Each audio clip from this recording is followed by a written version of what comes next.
मैं तो मंदिर के पुजारियों से कह रही हूँ, हाथ जोड़कर मेरा निवेदन है, इनकी टांगे तोड़ दो।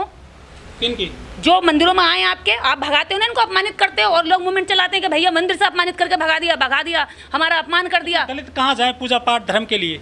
कहाँ जाए? बुद्ध विहारों में जाओ। क्या बुद्ध विहार नहीं है? बुरी हालत हुई पड़ी है बुद्ध विहारों की, तो जाले लग रहे हैं उनके यहाँ पे। तो जाकर के सफाई कौन करेगा? अगर कहीं से शैतान आएंगे कि सफाई करने के लिए? जिनके बुद्ध विहार हैं, जिनको मंदिरों में सुरक्षा नहीं मिलती, सम्मान नहीं मिलता, जाओ जाले साफ करो। लेकिन तुम क्या करते हो? वहाँ जाके बीड़ी सुलगाते हो, वहाँ जाके ताश खेलते हो, और उनके धर्म को जाकर के तुम जो है कहते हो लो जी पंडित जी पूजा के थाल में हमारे 500 रुपये रख लो।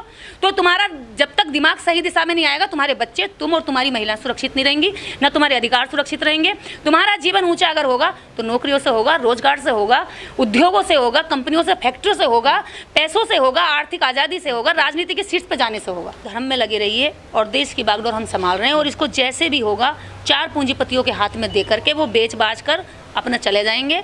और आप सड़कें भरते रहिए, आप आंदोलन करते रहिए, आप धार्मिक क्रांति करिए, बाकी जो आर्थिक क्रांति है वो 4 देश के पूंजीपति कर ही रहे हैं। डॉक्टर अंबेडकर कांवड़ों में नहीं है, डॉक्टर अंबेडकर किसी रास्ते पर नहीं है, डॉक्टर अंबेडकर किसी मूर्ति में नहीं है, न डॉक्टर अंबेडकर किसी जय भीम में है। डॉक्टर अंबेडकर किताबों में है, डॉक्टर अंबेडकर विचारों में है, डॉक्टर अंबेडकर भारत संविधान के प्रत्येक आर्टिकल में है, डॉक्टर अंबेडकर कानून में है, डॉक्टर अंबेडकर आपके संसद में है। डॉक्टर अंबेडकर किसी कांवड़ यात्रा में नहीं है। तो देश का युवा भटका हुआ है, जब तक नहीं आएगा लाइन पर ऐसी बर्बाद होता रहेगा। और आपके देश की गंगाओं को साफ करने के लिए उन्होंने करोड़ों अरब रुपए खा लिया, और आप उसी गंदी गंगा का पानी कंधे पर ढोकर के गर्व महसूस कर रहे हैं। तो ये तो तुम्हारी बुद्धिहीनता हुई ना, ये तो तुम्हारी मानसिक विकलांगता हुई ना। और तुम मानसिक विकलांग हो तो इसका मतलब ये तो नहीं हुआ कि कभी उठोगे ही नहीं। देखिए, जब सभी अपनी बहनों से राखी बंधवाते हैं और सभी भाई राखी बंधवाते हैं, तो जिन लड़कियों का बलात्कार होता है वो किसकी बहनें हैं? फिर वो कहाँ से आती हैं? वो विदेश की बहनें आती हैं या किसी नेपाल की फेंकी हुई बहनें होती हैं?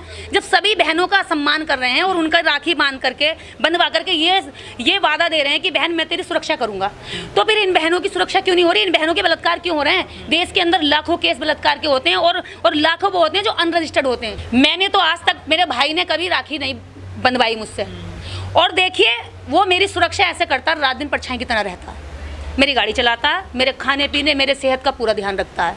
ठीक है। दूसरी बात, इस देश के अंदर, इस दुनिया के अंदर सबसे बड़ा उदाहरण दे देती हूँ अगर दिमाग में आ रही हो तो। डॉक्टर अंबेडकर ने किसी औरत से भारत की राखी नहीं बंधवाई। अपने समकाल जब वो जिंदा थे राखी बंधवा सकते थे।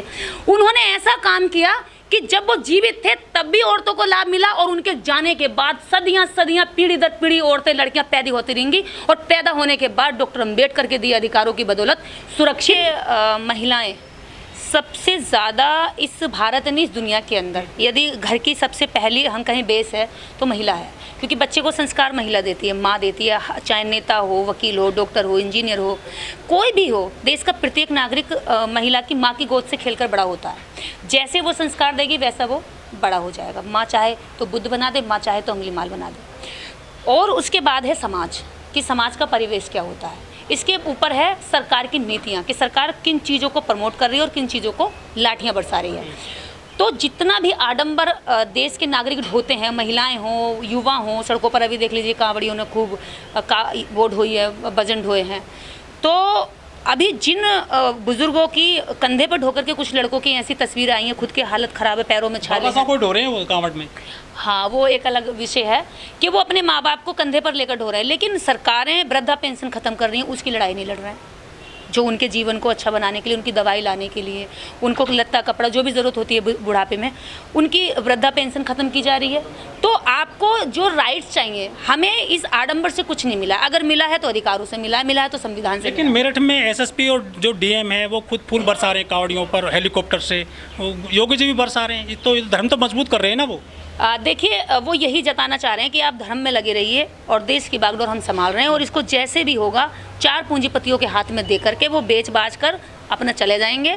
और आप सड़कें भरते रहिए, आप आंदोलन करते रहिए, आप धार्मिक क्रांति करिए, बाकी जो आर्थिक क्रांति है वो 4 देश के पूंजीपति कर ही रहे हैं। दलित भी तो वही काम कर रहे हैं। क्या कर रहे हैं दलित तो कांवड़ लेकर आ रहे हैं, बाबा साहब को लगा रखा है कांवड़ पर। हाँ, तो कांवड़ हो रहे हैं ना, उससे क्या होगा, उनका क्या मिलेगा? तो भटक रहे हैं जो कांवड़ लेकर के आ रहे हैं वो। बिल्कुल भटक रहे हैं। मैं तो कह रही हूँ, मैं तो कहती हूँ आप मेरे साथ जितने सड़कों पर उतरे हो ना, मेरे साथ एक दिन खड़े हो जाइए रोजगार के लिए, देखिए सरकारें ना हिल जाएं तो अलग बात है। तो जितने सड़कों पर गए हैं ना अभी कांवड़ों के ढोते हुए, जिस दिन ये लाठियां लेकर के, जिन लाठियों को सहारे ये पानी लेकर के आ रहे हैं, इस पानी को भरकर ला रहे हैं, और उसी गंगा को, उसी पानी को शुद्ध करने के लिए करोड़ों अरबों तुम्हारी सरकारें खा गई और लोग खा गए। अभी मैं कह रही हूँ कि जब तक गंगा साफ नहीं होगी, लेकिन देश की बैंक के साफ कर दी उन्होंने, आपसे करवा रहे हैं कांवड़े ढोवा रहे, और वो आपकी देश की बैंक के साफ कर रहे हैं। कोशिश करनी चाहिए, पर देश की सरकारें जिस दिन अंधविश्वास और आडंबर को स्वीकार कर लें और उसी पर सारा काम कर ले। हालांकि सत्ता का कोई भी लोकतंत्र में ना तो धर्म होता है और ना ही वो किसी धर्म को डिमोरलाइज कर सकती है, ना ही उस धर्म को अपडेट कर सकती है, यानी कि उसको क्या कहते हैं, मजबूत।